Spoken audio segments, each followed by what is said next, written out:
আসসালামু আলাইকুম, সবাই কেমন আছেন? আশা করি ভালো আছেন।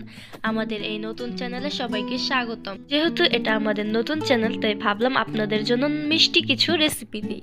তাই আজ আমি আপনাদের মাঝে বাকরখানি ক্ষীরের রেসিপি নিয়ে হাজির হয়েছি। চলুন রেসিপিটা দেখা যাক।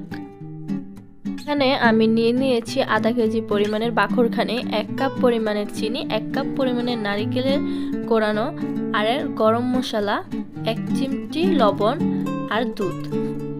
এখন দুধটাকে জাল দিয়ে নিব বলক আসা পর্যন্ত। বলক এসে পড়েছে। এখন এর ভেতরে 1 কাপ পরিমাণের চিনি অ্যাড করব।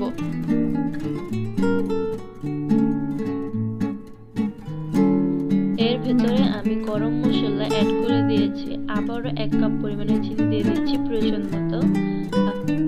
আপনারা যে পরিমাণের মিষ্টি খেতে চাচ্ছেন সেই পরিমাণে চিনি অ্যাড করে দেবেন। এখানে আমি চুলার আঁচটা হাই ফ্লেমে রেখে দুধটি জাল দিয়ে নিচ্ছি। এখানে আমি অ্যাড করব 1 চিমটি পরিমাণের লবণ।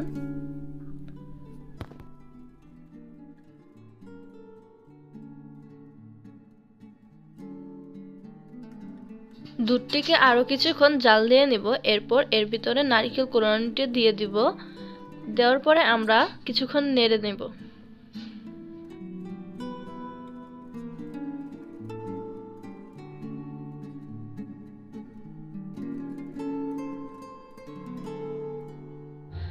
নারিকেল অ্যাড করার পর আরো কিছুক্ষণ জাল দিয়ে নিয়েছি। এখন এর ভিতর বাকরখানি অ্যাড করছি। বাকরখানি দিয়ে নেওয়ার পর 2 মিনিট জাল দিয়ে নেব।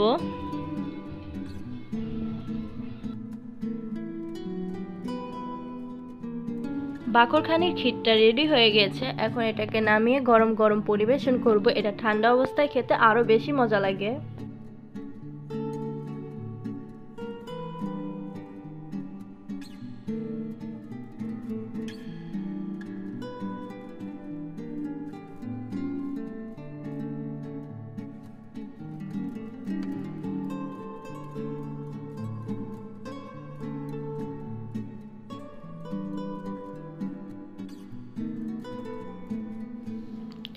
দেখুন কি সুন্দর বাকরখানির ক্ষীর ভিজে গেছে। এখন এটাকে দেখি টেস্ট করে কেমন হয়েছে। আমাদের ভিডিওটি ভালো লেগে থাকলে অবশ্যই লাইক, কমেন্ট, শেয়ার করবেন। এরকম নিত্য নতুন রেসিপি পেতে আমাদের চ্যানেলটি সাবস্ক্রাইব করে পাশে থাকুন। আল্লাহ হাফেজ।